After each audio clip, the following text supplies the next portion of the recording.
From a young age, we are handed a very specific script for how to secure romantic attention. We are taught to work tirelessly, buy the right clothes, swipe the card, and do whatever it takes to impress. The result is an exhausting, desperate hustle. There is a behavioral term for this routine: supplication.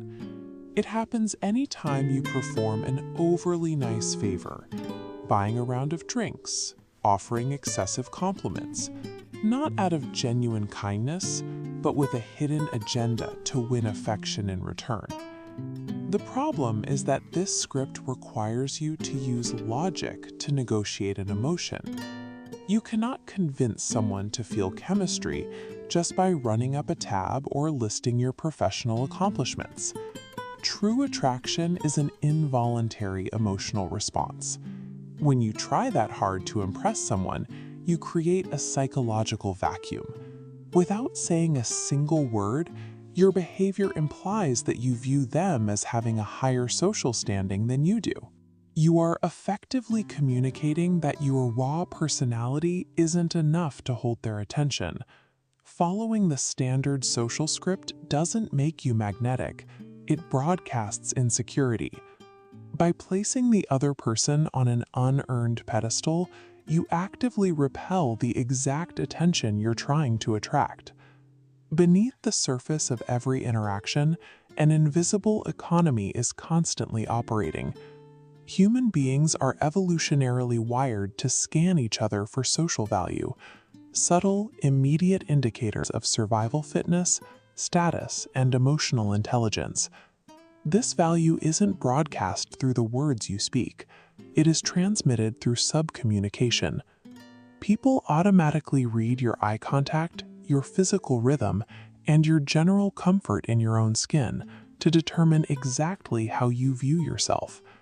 This chart maps out the core mechanical rule of social dynamics, the reactivity metric. In any given group, social power is held by the central node, the person who has the most people adjusting to their presence, laughing at their jokes, and vying for their attention. Looking closely at the central node reveals the mechanism of this status. While peripheral nodes fluctuate rapidly, the high-value position is defined by stillness. It demonstrates a complete lack of reactivity to the external pressure around it. This measurable power dynamic of who is reacting to whom triggers the biological reflex we recognize as attraction. Of course, there are clear exceptions to this.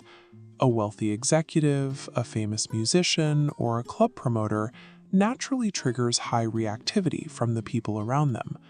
But what these individuals usually rely on is situational confidence. Their comfort is dictated entirely by external criteria: their job title, their alliances, or the exclusive environment they control. The room treats them as important, so they feel important. This chart tracks what happens when we test that confidence. By stripping away those external variables, wealth, status, and home turf, and placing that same person in a completely neutral room, their confidence level plummets. Tying your identity to external validation creates an incredibly fragile persona. When the environmental advantages disappear, the confidence shatters with them. Because situational confidence relies on external scaffolding, it is inherently temporary. Bypassing this fragility requires shifting the foundation of identity inward, toward a state of core confidence, a self-concept that remains steady regardless of the audience or environment.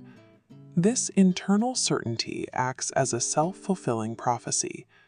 Because you don't require external reassurance to feel comfortable, you naturally project high social value without needing props or wealth to back it up. This unwavering perspective is known as your frame. Your frame is your internal interpretation of reality, your set of beliefs about who you are and what you deserve, which you project outward into every social interaction. When two different interpretations of reality meet, you get a frame collision. Human beings are hardwired to resolve this conflict by adopting the reality of the person who exhibits the absolute least emotional reactivity. The solid frame simply absorbs the weaker one. An unshakable core confidence automatically wins these collisions. You effortlessly draw others into your reality without ever needing to ask or supplicate for their approval. Most people navigate the world in a reactive state. They constantly monitor the room, modifying their behavior to chase acceptance or dodge rejection. The required alternative is a proactive mindset.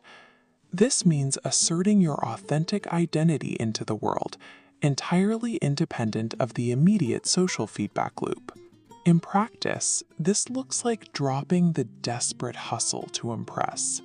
You stop trying to read the minds of everyone around you and start moving through the world strictly on your own internal rhythm. Magnetism is the natural result of abandoning the search for validation and finally becoming comfortable in your own skin.